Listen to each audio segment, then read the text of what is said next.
గ్రంథరాజ్ శ్రీమద్ భాగవతం 11వ స్కందం 17వ అధ్యాయం 37వ శ్లోకం. కృష్ణుడు వర్ణాశ్రమ పద్ధతిని ఉద్ధవుడికి వర్ణించుట. అథానంత రమావేక్ష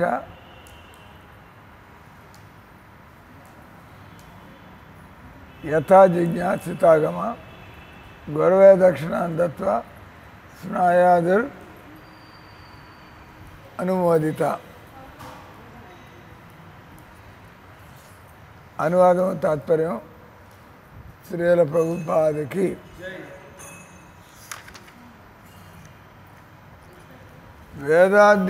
వేదాధ్యయనమును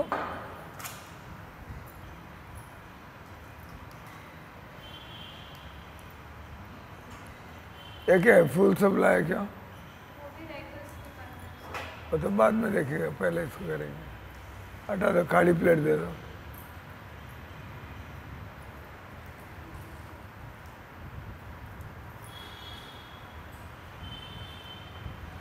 वो फूल क्या करना है? फूल क्या करना है वो तो इसके बाद करेंगे. वो खाली प्लेट दे दो.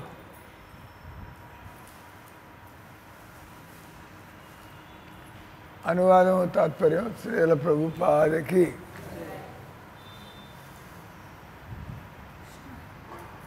नहीं तो तुम करो वो काम, फूल का काम तुम करो.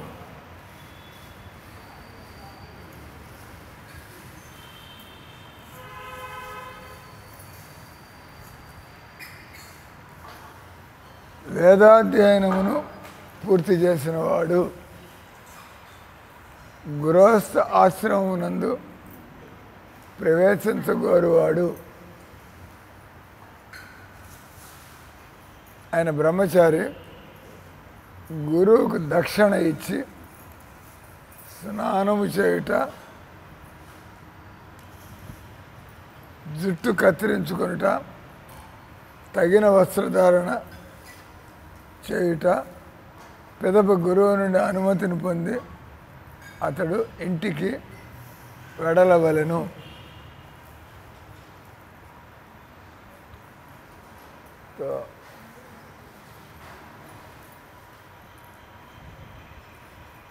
ఆ రోజుల్లో ఎవరైతే బ్రాహ్మణులు, క్షత్రియులు, వైశ్యులో వాళ్ళ పిల్లకాయలందరినీ గురుకులానికి,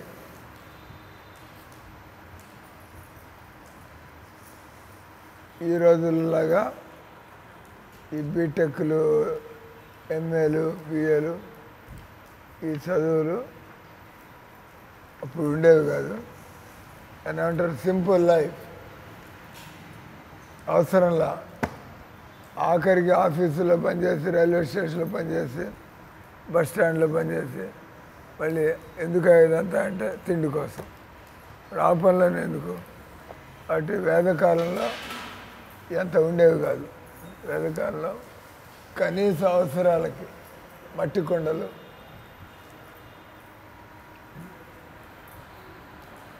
లేదా వాళ్ళు చిన్న పనిముట్లు తయారు చేయడం, పొలం పనులకు కావాల్సినటువంటి కొడవళ్ళు, కత్తులు, గొడ్డళ్ళు, చెట్లు కొట్టారు. అతిగా ఈ నానా రకాల మిషన్లు, ఈ నానా రకాల కట్టడాలు, ఇవేవి మనల్ని సాగు నుంచి కాపాడవు. కాబట్టి సమయాన్ని కాపాడుకొని ఎప్పుడైనా మనకి ఏదైనా పరీక్ష పెట్టినప్పుడు మనం ఏం చేస్తాం? సమయాన్ని కాపాడుకొని ఎందుకంటే ఎగ్జామ్ తీసుకోవాలి. అంతకుముందు మామూలుగా అది ఇదన్నీ. కానీ ఎప్పుడైతే మీకు ఎగ్జామ్ ఉంటుంది, ఇవి మీరు నేర్చుకోవాలి. వెంటనే మీరు అన్నీ పక్కన పెట్టి ఇది దాంతోపాటు ఎగ్జామ్ అంటే తినరాయింది, నిద్రపోతారా? ఎగ్జామ్లో నిద్రపోవాల్సి వస్తుంది. లేకపోతే అంతే కదా, సరిగ్గా నిద్రపోకుండా ఎగ్జామ్కి పోతే ఎగ్జామ్లో నిద్రపోవాలి. పరీక్ష రాసేదండి మత్తుగా ఉంటుంది. అటు పరీక్ష ఉన్నా కూడా కొన్ని పనులు తప్పవు,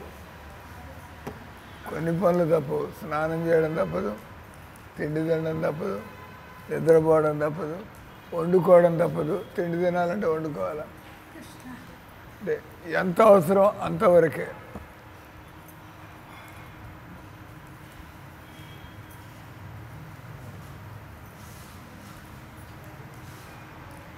అంతవరకే చేయాలా. కానీ ఈ రోజుల్లో మనం నానా రకాల పనికి మాలిన వస్తువులు తయారు చేయడం, ఈ భూమి అంతా పాడు చేసి వదిలిపెట్టడం, భూమి యొక్క సమతుల్యతను భగవంతుడు క్లియర్గానే చెప్పాడు. బ్రాహ్మణులు, క్షత్రియులు, వైశ్యులు, శూద్రులు ఏ విధంగా బతకాల. No factories, no companies, no offices, no this kind of concrete buildings and all that. అందుకే ప్రభుపాద అన్నాడు, ఆయన go back to simple living. ఇదంతా పట్టణాల్లో ఏదో ప్రచారం కోసం ఈ రకంగా మందిరం కట్టి ఆ జీర్ణాలందరినీ విలేజ్కి పంపించండి. వాళ్ళు ఆరోగ్యంగా ఉండేటువంటి తోటల్లో చక్కగా కలుపు తీయడం, మొక్కలకి నీళ్లు వేయడం, విత్తనాలు నాటడం, కూరగాయలు వేయడం అవసరం కదా. కూరగాయలు తినాలంటే కొయ్యాలా, కూరగాయలు తినాలంటే పండించాలా. అవసరమైన పనులు చేయకుండా చెత్త పనులన్నీ చేసి బ్యాంకు పేరు రాలేదనుకో మాకండి, బ్యాంకులు కూడా అవసరం లేదు, అంత చీటింగ్ అంట. బ్యాంకులు కాగితాలు, మీ బంగారం తీసుకుని మీ మొహాన ఒక ఎఫ్డి కాగితం పడేస్తాడు, బంగారం బ్యాంకులోకి వెళ్ళిపోతుంది. ఏమి ఇచ్చాడో మీకు చెత్త కాగితం మీ చేతిలో, అవి నమ్ముకుంటారు. ఓహో, ఈ కాగితం అంటే నా కేజీ బంగారం ఉన్నట్టు లెక్క నా దగ్గర. అది మళ్ళా ఎలా తెలుస్తుంది? దివాళా తీస్తాడా, ఇన్ఫ్లేషన్ పెరిగిపోతుందా?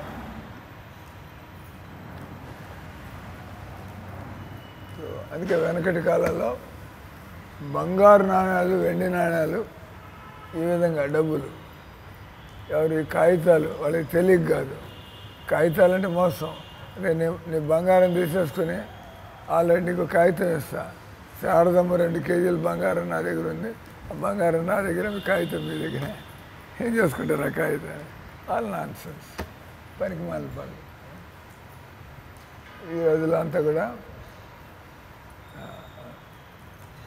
మోసం.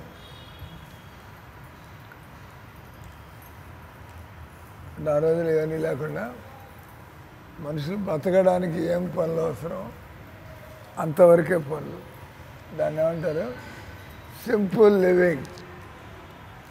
మనిషి బతికి ఉండడానికి ఏమి అవసరమో, బ్యాంకులు లేకపోతే బతకలేరా అండి?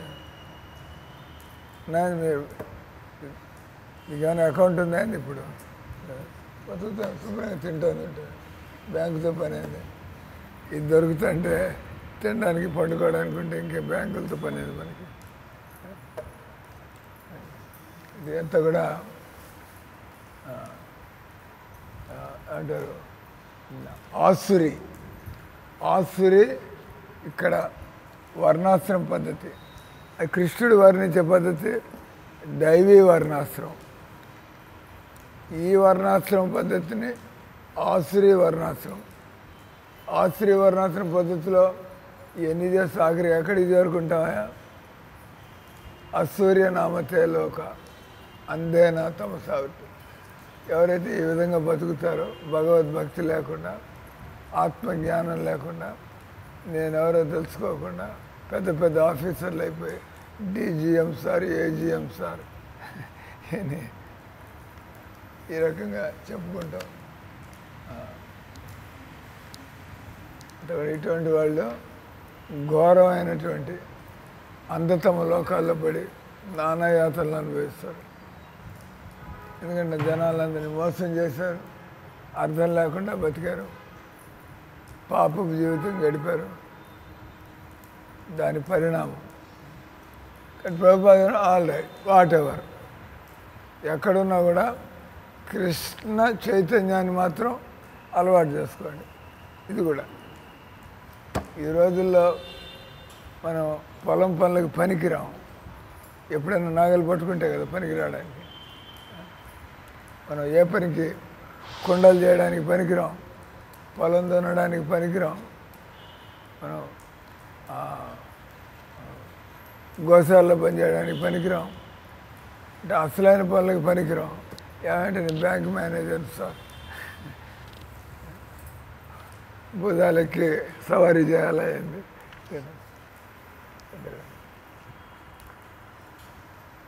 అంటే దీన్ని అంటారా పెర్వర్టెడ్, వికృతమైనటువంటి వర్ణాశ్రమ ధర్మం లేదా ఆసురి వర్ణాశ్రమ ధర్మం. జీవితానికి ఒక ఉద్దేశం లేదు, మంచి చెడు లేదు, డబ్బు భోగాలు, డబ్బు భోగాలు, తర్వాత రోగాలు, అంతా జీవితాన్ని మనం భయంకరంగా చేసుకోవడం. అటు ప్రభుపాద ఆయన మళ్ళీ ఇంట్రడ్యూస్ చేశాడు. ఆల్రెడీ ఉన్న పరిస్థితుల్లో మీరు ఆ విధంగా బ్యాంకులో, ఆఫీసులో, ఫ్యాక్టరీలో పనిచేయకుండా బతకలేకపోతే దట్ ఈజ్ ఓకే, పర్వాలేదు, ఏదో బతకడానికి ఈ వ్యవస్థలో మనం డబ్బులు సంపాదించుకోవడానికి. కానీ దానితో పాటు మనం కృష్ణుడితో, దేవుడితో ఉండే సంబంధం కోసం ప్రయత్నం కూడా చేయాలి. అంటే ప్రభుపాద అన్ని సింప్లిఫై చేశాడు. క్షత్రియుల్లాగా బతకడం, వైశ్యుల్లాగా బతకడం అంత వీలు కాదు ఇప్పుడు. ఆయన సరే ఆల్రెడీ ఒకట మీరు ఈ నియమాలు పాటించండి, మీరు ఈ విధంగా భగవన్నామాన్ని కీర్తన చేయండి, సింపుల్. ఇప్పుడు మనం చూస్తున్నాం వేదాధ్యయనం పూర్తి చేసిన వాడు ఎవడు చేస్తున్నాడు? వేదాధ్యయనం. మొట్టమొదటి అందరూ వేదాధ్యయనం చేయాలి, లేకపోతే అందరూ కూడా శూద్రులు. వేదాల దగ్గరికి రానటువంటి వాడు శూద్రుడు. వేదాల దగ్గరికి వచ్చేటువంటి వాడు కనీసం బ్రాహ్మణుడు, క్షత్రియుడు, వైశ్యుడు, కనీసం ఆ మాత్రం సులభం ఉంది. నేను చావు పుట్టుక నుంచి బయటపడాలా, నేను ఆత్మసాక్షాత్కారాన్ని పొందాలా, కొంత అంటే ప్రభుపాద చేసింది. బతకడం ఎలా అయినా బతకండి, నో ఇష్యూస్. కానీ మీరు కృష్ణ చైతన్యాన్ని, కృష్ణుడిని తెలుసుకోవడానికి, కృష్ణుడితో సంబంధం, కృష్ణ చైతన్యం అంటే కృష్ణుడితో ఉండే సంబంధాన్ని మనం పునఃస్థాపించుకోవడం. జడ చైతన్యం, అజ్ఞానంలో ఈ శరీరాలతో సంబంధాన్ని ఇక్కడ ఇరుక్కుపోవడం. ఈ శరీర సంబంధాలు, మా బామ్మరిది, మా మామగారు, మా అల్లుడు, దీన్ని భౌతిక. మనం శరీరం కాకపోతే ఈ సంబంధాలన్నీ ఎక్కడి నుంచి ఉంటాయి? అంటే జనాలంతా కూడా భ్రాంతిలో పడి, మోహంలో పడి, భ్రాంతి మోహాల్లో పడి అంటే ఇంకా కూరుకుని పోతున్నారు. ఈ మామూలు సంసారం రావడం బంధంలో పడ్డం, మళ్ళీ దీనిలో ఇంకా మోహంలో పడ్డం, భ్రాంతిలో పడ్డం. అంటే ఇక్కడ వేదాధ్యయనం కాబట్టి, వేదాధ్యయనం అంటే మనం ఆధ్యాత్మిక జీవితం గురించి తెలుసుకోవడం. వేదాల్లో ఉండేది ఆధ్యాత్మిక జ్ఞానము, ఆధ్యాత్మిక విలువలు, ఆధ్యాత్మిక సాధన, ఆధ్యాత్మిక ఆనందము, ఆధ్యాత్మిక సంబంధాలు. మన సంబంధాల్ని, శరీర సంబంధాలని ఆత్మ సంబంధాలుగా మార్చుకోవాలి. అంతే కదా, ఆత్మ సంబంధాలు అంటే మనమంతా కూడా భగవంతుడి యొక్క దాసులము, భగవంతుడి సేవలో ఉండాలా. కానీ లేము, దాన్ని మనం ప్రాక్టీస్ చేయాలా.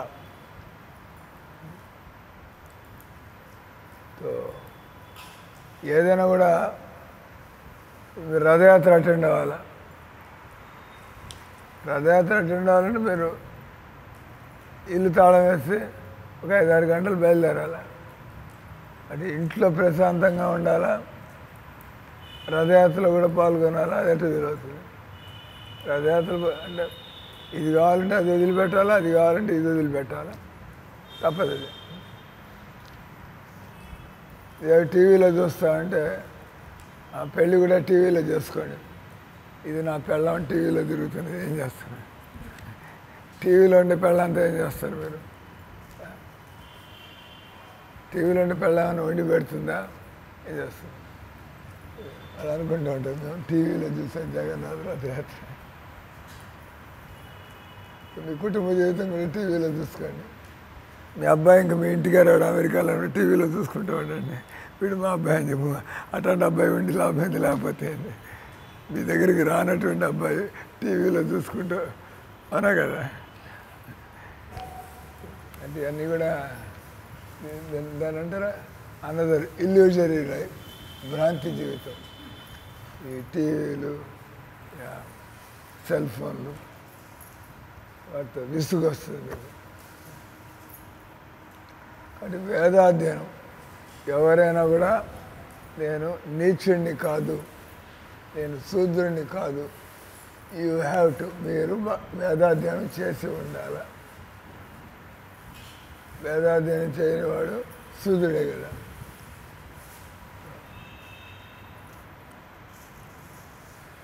కలవు శూద్ర సంభవ, కలియుగంలో ఎవరూ చదవరు. ప్రభుపాదుల వారి దయ వల్ల ఈరోజు మనం కొద్దిగా పార్వత్యం వెళ్ళిపోయిందా, అయింది పారిపోయిందా,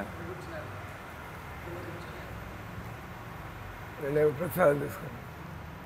అలాగే సో వేదాధ్యయనం చేయకుండా మనం నేను సంస్కారం కలవాడిని అని చెప్పడానికి లేదు. వేదాధ్యయనం చేస్తే మనకి ఆత్మజ్ఞానం కలుగుతుంది. ఆత్మకి ఏమైనా బీడీలు అవసరమా, ఆత్మకి ఏమైనా సిగరెట్ అవసరమా, ఆత్మకి ఏమైనా సారాయి అవసరమా, ఆత్మకి ఏమైనా క్రికెట్ అవసరమా? ఆత్మ క్రికెట్ కావాలా? ఇది పద్మావతమ్మ గారు ఆత్మకి ఏం పనికిరావు.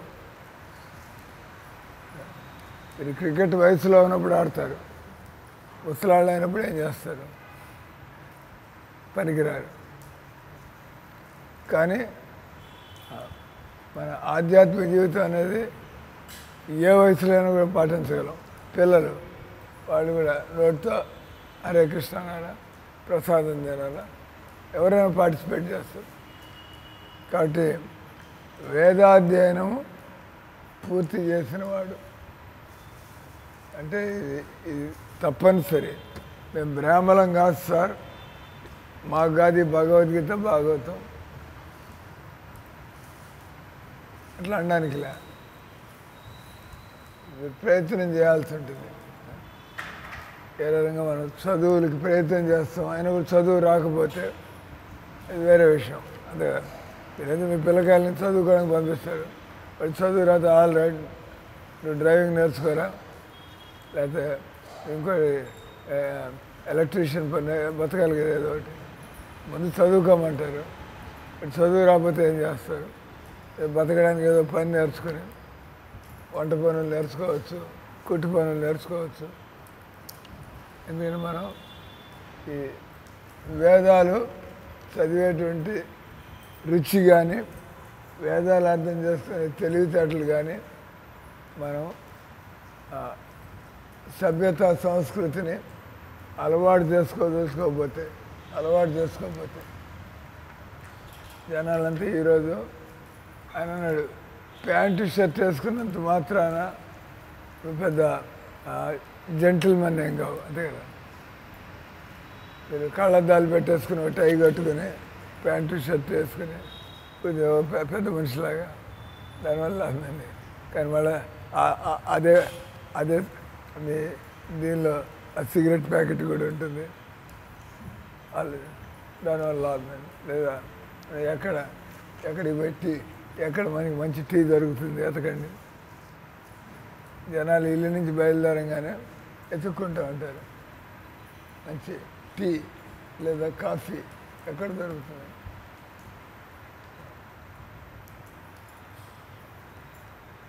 ఇందాక నేను బజార్లోట వాకింగ్కి వెళ్ళా, మంచి ఇంటి కుక్క, మంచి బాగా దున్నపోతులాగా ఉంది, మంచి బాగా దానికి స్నానాలు చేయించి, బజారు కుక్కలు గలీజ్గా. కానీ ఆ పెద్ద ఇంటి కుక్క కూడా పోయి ఆ బజారు కుక్క ముడ్డి వాసన చూస్తుంది. కుక్క బుద్ధులు ఎక్కడికి పోతాయి? కుక్క బుద్ధులు ఎక్కడికి పోతాయి? అది పెద్ద ఇంటి కుక్క కాబట్టి అది బాగా లావుగా ఉంది, బాగా స్నానం చేయించారు, కానీ దాని బుద్ధి ఎక్కడికి పోతుంది?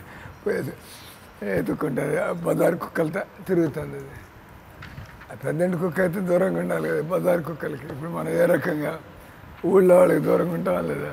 మీరు ఎవరు పడితే వాళ్ళతో తిరిగి వస్తారైంది మీరు భక్తులు. భక్తులు అయితే లేకపోతే దూరం నుంచే మనం కూడా పాడైపోతాం వాళ్ళతో తిరిగితే.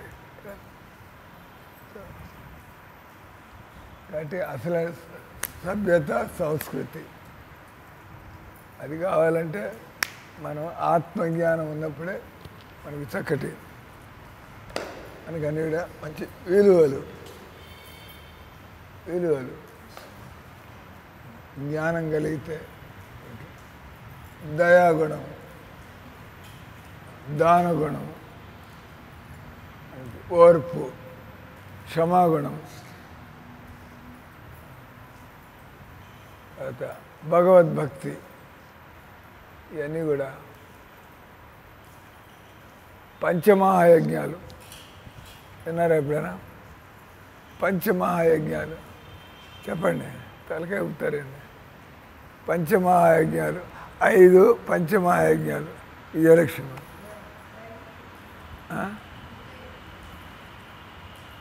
స్పెక్యులేషన్ చేయమాకండి, వినుంటే చెప్పండి, లేకపోతే గమని ఉండండి. మీరు పంచమహాయజ్ఞాలంటే 1 తల్లిదండ్రులని సేవించడం యజ్ఞం. అది బస్ అంటే సభ్యత యొక్క మరి తల్లిదండ్రులు బతుకుంటే వాళ్ళు పోయేదాకా వాళ్ళని చూసుకునే బాధ్యత నాది. 4 కొడుకులు ఉంటే వాడు చూసుకుంటాడు, వాడు చూసుకుని అందరూ వదిలేసిపోవడం. 4 కొడుకులుంటే ఆ తల్లిదండ్రులు చూసుకొని 4 ఒప్పుకుంటారు, వాడు చూసుకునే మన అందరూ వదిలేస్తే వాడు బజార్లో వదిలేసిపోతూ ఉంటాడు. అంతే కదా, వాళ్ళు వదిలేసిపోయారు కదా, ఈ కూతురు వదిలేసిపోయింది, ఈ కొడుకు వదిలేసిపోయాడు, నాన్న ఫోన్. That is life. అది కాదు అంటే వాళ్ళు ఈ పంచమహాయజ్ఞాల్లో మొదటిది తల్లిదండ్రులు వాళ్ళని చూసుకోవాలి. బస్ మీ జీవితంలో మొట్టమొదటి మీ డబ్బు సంపాదనలు, మీ హోదాలు నరకానికి పోతాడు. తల్లిదండ్రులను లక్ష్యం చేసి మా అబ్బాయి అమెరికాలో యాపిల్ కంపెనీ CEO సార్ అంటే నరకంలో టికెట్ బుక్ చేసుకున్నట్టు. అంతే కదా, నువ్వు ఆత్మగా నువ్వు చేయవలసినటువంటి పంచమహాయజ్ఞాలు చేస్తున్నావా లేదా? 1 తల్లిదండ్రులకు సేవ చేయడం. 2వది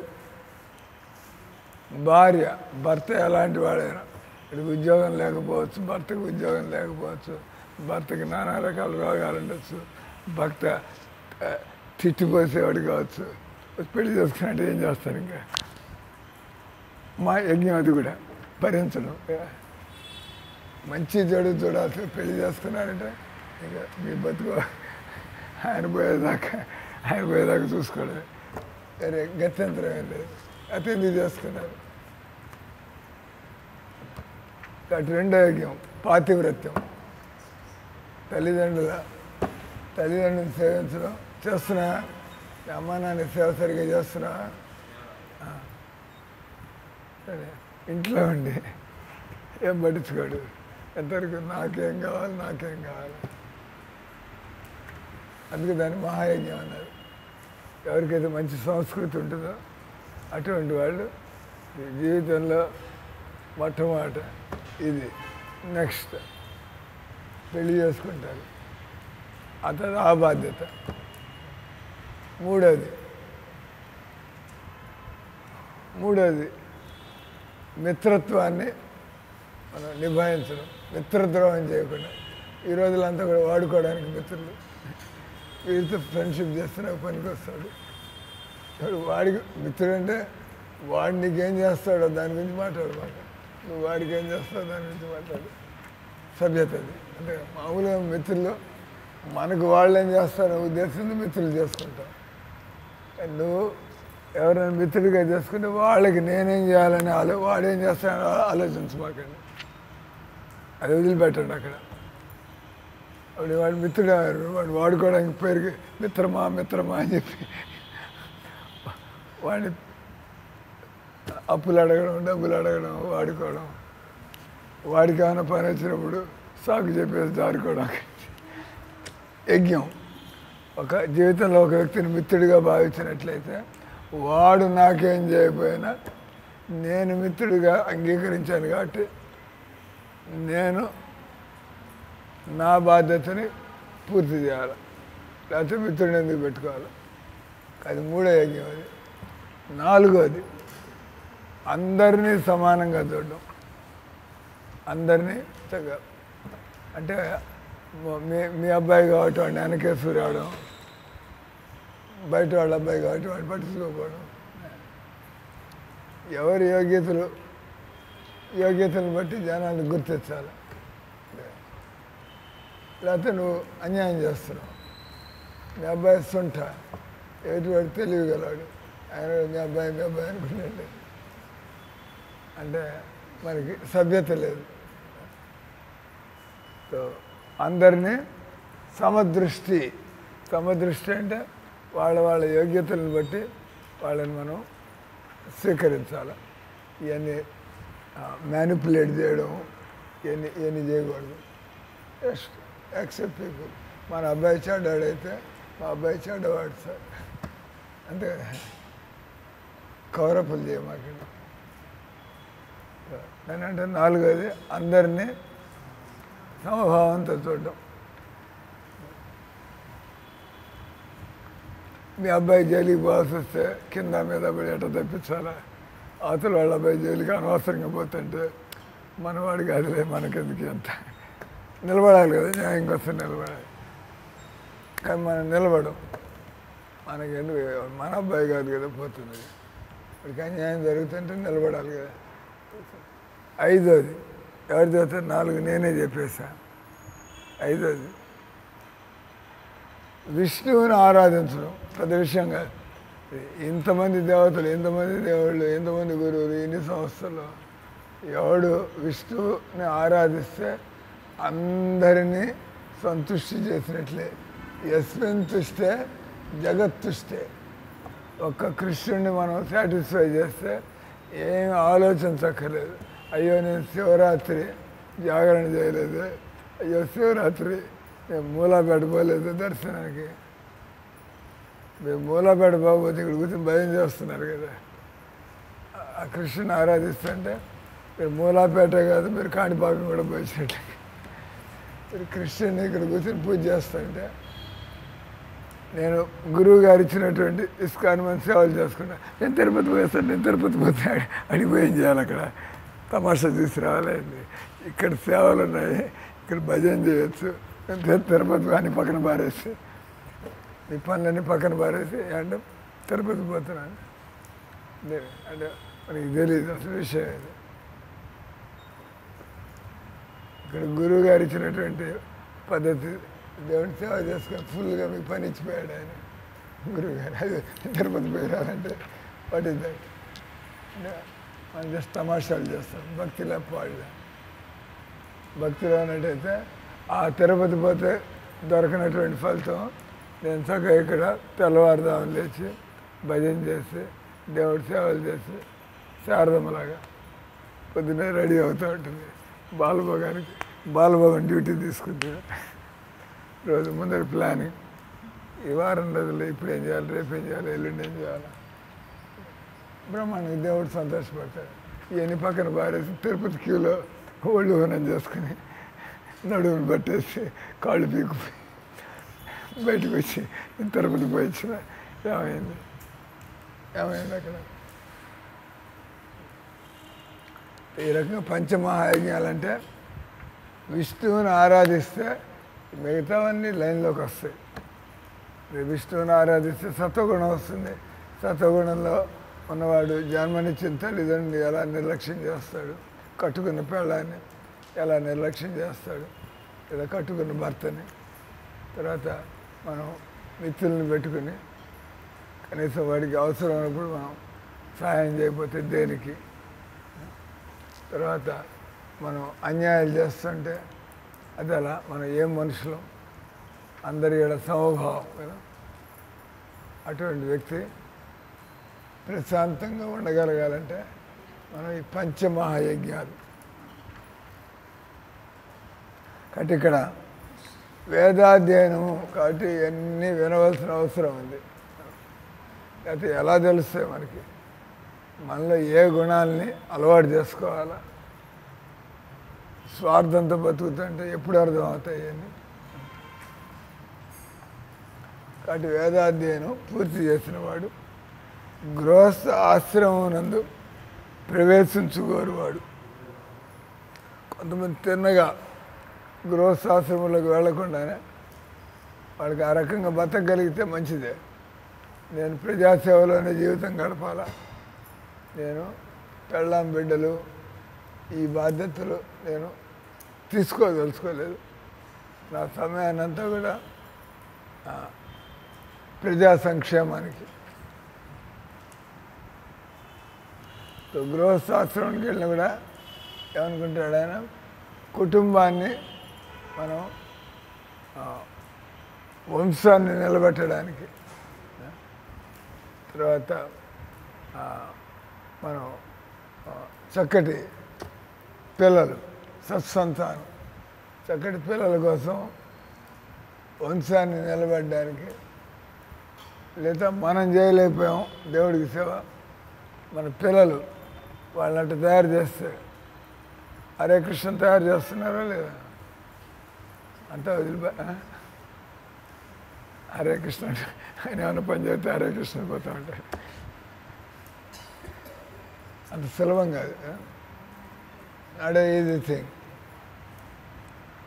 అంటే గృహస్థాశ్రమం కొంతమందికి మామూలుగా భగవంతుడు చక్కటి వ్యక్తులైనప్పుడు భగవంతుడే కొంతమందిని, ఆ ప్రియవ్రతుడు ఉన్నాడు, ప్రియవ్రతుడు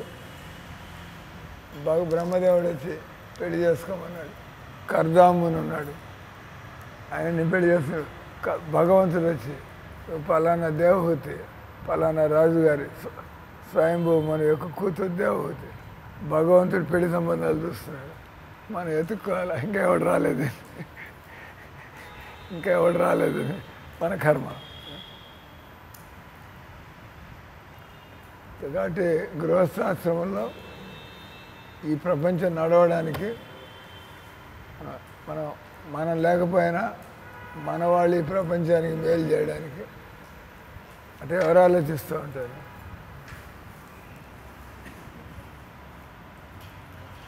గురువుకి దక్షిణ ఇచ్చి,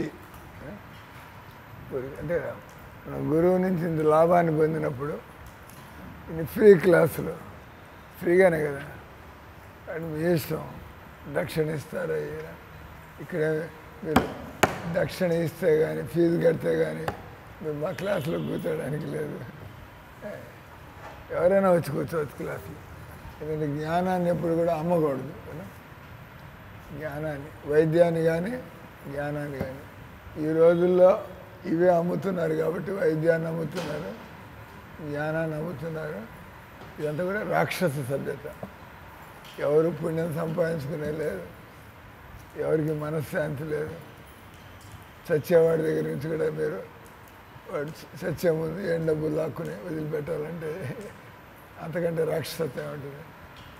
వాడు చదువుకోవడానికి వస్తే డబ్బు కట్టకపోతే గెట్ అవుట్ ఆఫ్ ఇయర్, నీకు చదువు చెప్పమంటే చదువు అందరూ చదువుకోవాలని వస్తారా ఏంటి?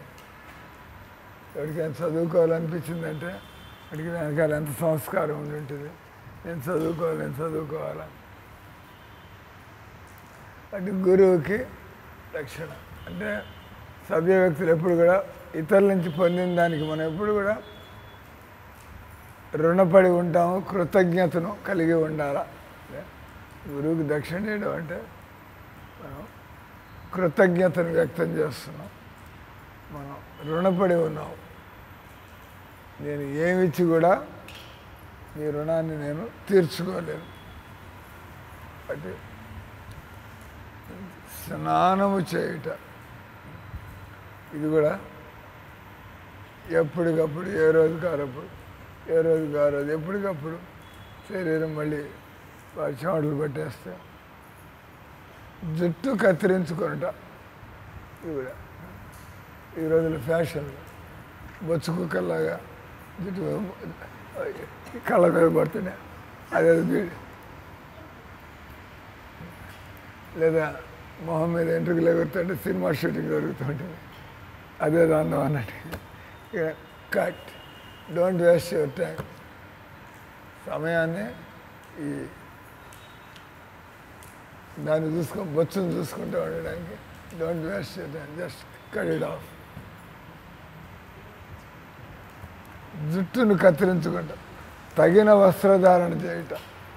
మనం తగిన వస్త్రధారణ అంటే శుభ్రమైనటువంటి వస్త్రాలు,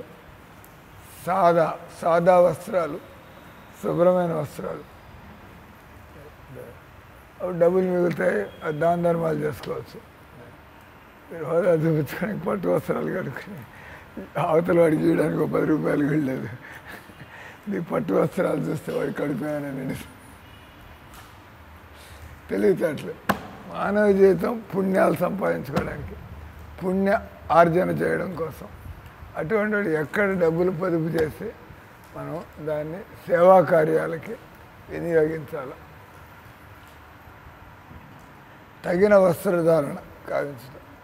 ప్రతి గురువు నుండి అనుమతి పొంది అతడు ఇంటికి వెళ్ళవను.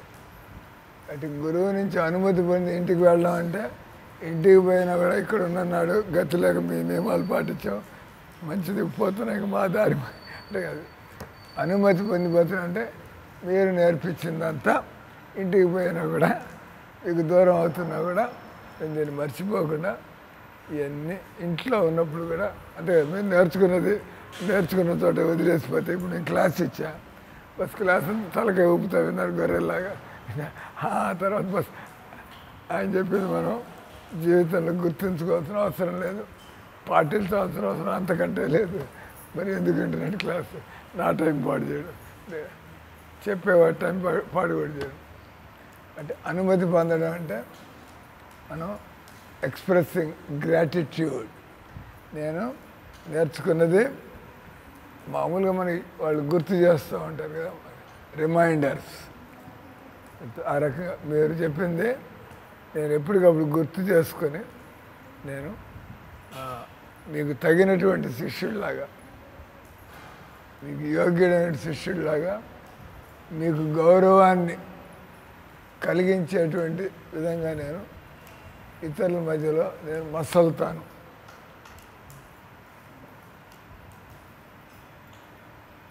ఈ శ్లోకము సమావర్తన. గురువు ఆశ్రమం నుండి వేదాధ్యయనం పూర్చిన తర్వాత గృహమునకు తిరిగి వెళ్ళే పద్ధతే సమావర్తనము.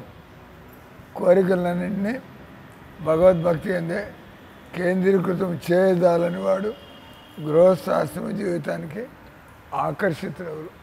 ఎవరికైతే చక్కగా భగవద్ విజ్ఞానం సరిగ్గా లేదో, ఎవరైతే దాన్ని సీరియస్గా, అటువంటి వాళ్ళు ఆడవాళ్ళ ఆకర్షణ నుంచి వాళ్ళు తప్పించుకోలేరు.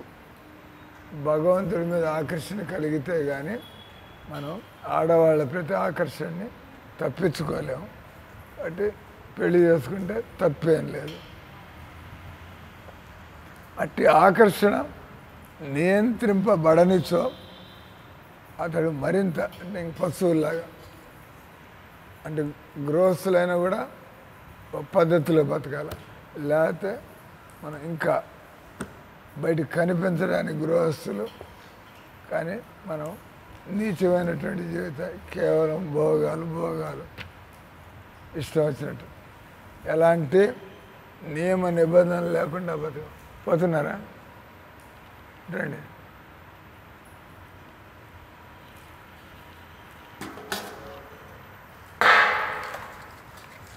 ఈ అవ్వబిల్లలో మా తోటలో పని లేదు.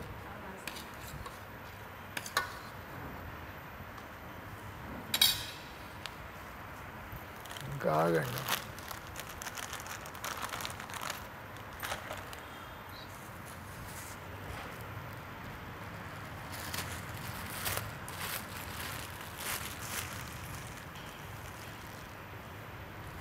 హరే కృష్ణ.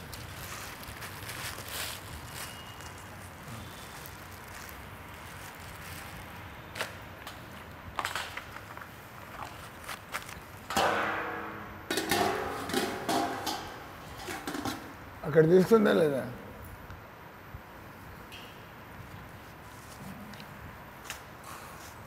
మళ్ళీ వెనకాల చూస్తుంది. ఇలేదే అక్కడ ప్రసాదం ఇలేదా ఆమెకి? ఎక్కడ చూస్తూ ఉంటాం.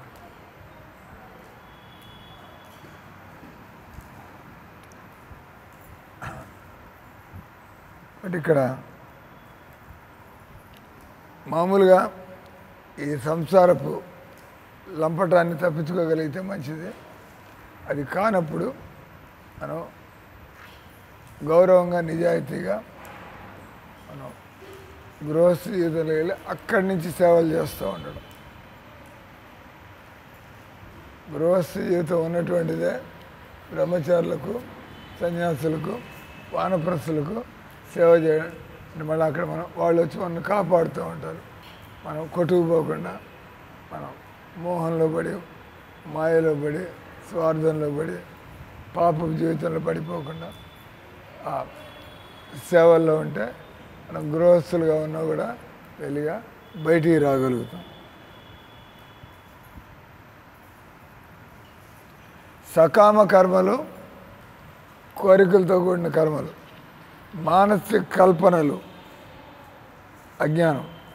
కల్పనలు చేయడం అజ్ఞానం. భగవద్గీత చదవడం ఉన్నదన్నట్లు దాన్ని అంగీకరించడం. కల్పనల్లో పడితే ఎక్కడ తేలుతాం. భగవద్భక్తికి అన్యముగా భోగమును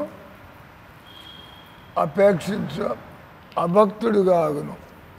మనం ఎప్పుడు శాస్త్రాలు చదవకపోతే వెళ్ళిగా మన మానవ జీవితం భక్తి లేకుండా ఆ రకంగా యూస్లెస్, వృధాగా పోతుంది. గృహస్థ ఆశ్రమమును స్వీకరించువాడు తన ఆధ్యాత్మిక సంకల్పం నశించకుండా ఉండుటకు అతడు నియమ నిబంధనలు ఖచ్చితంగా పాటించవలను. స్త్రీలతో సన్నిహితముగా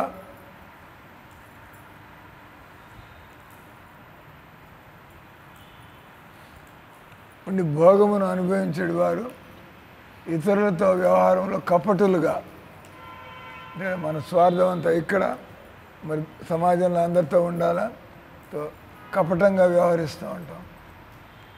సరళము పవిత్ర జీవితం లేకుండా పోవను. మనస్సు స్త్రీచే కలుషితమైనప్పుడు మనిషి భగవంతునికి, శుద్ధ భక్తునికి శరణు జొచ్చడి నియమమును ఇష్టపడడు. అప్పుడు అతని అపరాధ స్వభావం ఆధ్యాత్మిక జ్ఞానాన్ని పూర్తిగా కప్పివేయను. ఇంకొకరిని ప్రేమించే స్వభావం మనిషి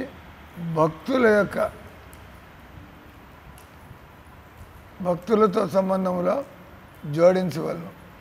గోవిందుని సేవించిన అతని భక్తుల్ని సేవించిన వాడు ఉత్తమ వైష్ణవుడిగా భావించబడడు. పైగా అతడు గర్వితుడై కపటిగా భావించబడను అని వేదవాంగ్మయము. అదే ఇప్పుడు సాధు సాంగత్యంలో ఉన్నంత వరకు మన బుద్ధి సరిగ్గా ఉంటుంది.